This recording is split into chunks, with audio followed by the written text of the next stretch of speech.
Hyderabad return of dragon ఈవెంట్లో baby నిర్మాత SKN చేసిన వ్యాఖ్యలు వైరల్గా మారిన విషయం తెలిసిందే.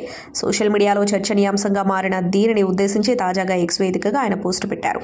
సరదా కోసమో ఫ్లోలో చెప్పడంలోనూ ఓ కాంట్రవర్సీకి రూట్ వేసే స్టేట్మెంట్ ఇచ్చారు. కానీ దాన్ని హీరోయిన్ వైష్ణవి చైతన్యకు ముడిపెట్టి చూడటం సరికాదేమో అని ఓ విలేకరి ఎక్స్ వేదికగా పోస్టు పెట్టగా, ఈ మధ్య చాలా మంది వినోదం కన్నా వివాదానికి ఆసక్తి చూపిస్తున్నారు, ఏం చేస్తాం చెప్పండి అని సమాధానం ఇచ్చారు. అసలు ఏం జరిగిందంటే, ప్రదీప్ రంగనాథన్ నటించిన love romantic entertainer Dragon Ashwath Marimuthu దర్శకత్వంలో తెరకెక్కింది. తెలుగులో ఈ సినిమాను రిటర్న్ ఆఫ్ డ్రాగన్ పేరుతో విడుదల చేస్తున్నారు. ఫిబ్రవరి 21న తమిళ, తెలుగు భాషల్లో విడుదల కానుంది. ఈ సినిమా ప్రీ రిలీజ్ ఈవెంట్ ఆదివారం సాయంత్రం హైదరాబాద్లో జరిగింది.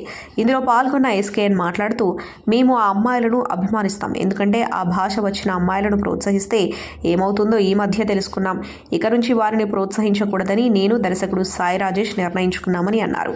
ఆయన వ్యాఖ్యలు వైరల్గా మారడంతో పలువురు నెటిజన్స్ బేబీ కథానాయిక వైష్ణవి చైతన్యను ఉద్దేశించి ఆయన ఈ వ్యాఖ్యలు చేశారని మాట్లాడుకున్నారు. బేబీ దర్శక నిర్మాతలను ఆమె ఇబ్బంది పెట్టిందని, అందుకే ఆయన ఈ విధంగా మాట్లాడారని ఆరోపణలు చేశారు.